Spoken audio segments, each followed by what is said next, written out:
Hello, we are watching the news broadcast daily, and following are today's highlights.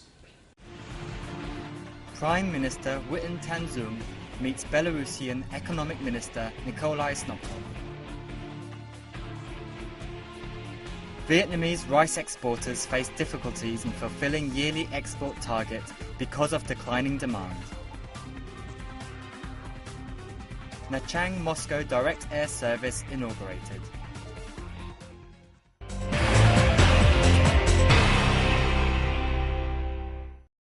Prime Minister Nguyen Tân Dũng has said Vietnam and Belarus should speed up economic cooperation programs and continue perfecting a legal foundation to further facilitate bilateral trade and investment.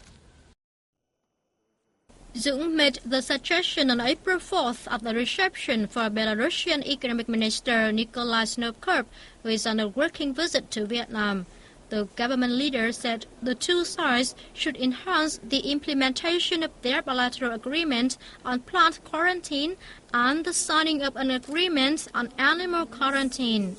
He said this will pave the way for Vietnam's goods to penetrate the Belarus market and create favorable conditions for enterprises of both sides to promote investment and trade. Dũng called on Belarus to foster the free trade agreement negotiations between Vietnam and the customs union of Russia, Belarus, and Kazakhstan. The Belarusian economic minister affirmed that Belarus is willing to share its experiences in industrial equipment, automobiles, bridges and roads, chemicals and petrochemistry with Vietnam, while pushing up the free trade agreement negotiations. He proposed that the two countries promote the establishment of joint ventures in automobile-related manufacturing, telecommunications, milk production, and farm produce processing. Prime Minister Nguyen Tân Dũng received Chairman and President of the Export-Import Bank of Korea, Kim Yong-hwan, in Hanoi on April 5th.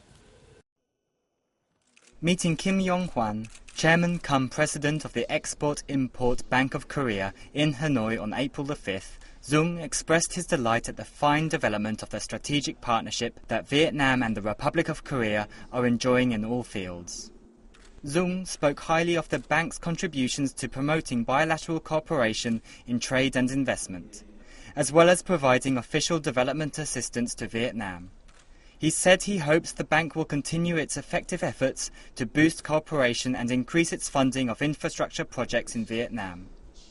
Kim Yong-hwan affirmed that his bank will continue to closely coordinate with Vietnamese ministries, relevant agencies and businesses to foster trade and investment cooperation between Vietnam and the Republic of Korea.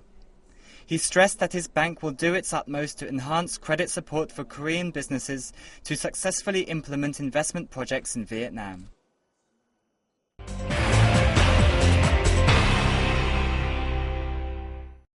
Vietnamese rice exporters are facing difficulties in fulfilling their target of selling 8 million tons of rice abroad this year, as demand is waning while supply is increasing.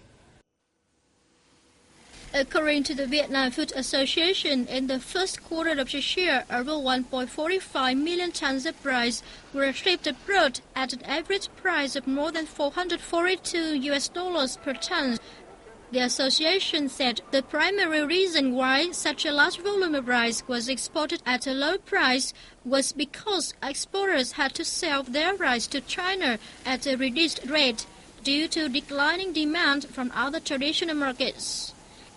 In the first quarter only, China, the largest consumer of Vietnamese rice, signed contracts to purchase over 1 million tons of rice.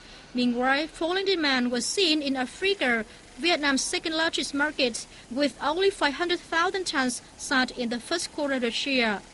In the second quarter, the country's total rice export volume is estimated at 2.2 million tons, while exporters are expected to win additional contracts from concentrated markets. The association affirmed its determination to export 8 million tons of rice in 2013 and called on businesses to keep a close eye on market developments, both imports and exports, and especially in Thailand and China. The association reported that it reached its 1 million ton target of rice stockpiles on March 31st. Vietnam earned about $2.5 billion from tourism in the first 3 months of this year, about one-third of the sector's total revenue in 2012, according to the Ministry of Culture, Sports and Tourism. In the first quarter, the sector welcomed 1.8 million foreign visitors, mostly from China, the Republic of Korea and Japan, and 12.3 million domestic tourists. A report from the ministry says that a wide range of tourism activities were held during this period, particularly during the Lunar New Year festival. In many localities, both the number of visitors and revenue rose sharply from a year earlier. The northern port city of Haiphong saw 13.2% and 22% increases in the number of visitors and revenue respectively. The revenue of the northern coastal province of Quang Ninh also rose by 14% from the same period last year. From April the 18th to the 21st, the first Vietnam International Travel Mart will take place in Hanoi to promote domestic tourism. According to the Vietnam Tourism Association, 343 businesses have already registered to participate, with 368 stalls, including 97 from abroad.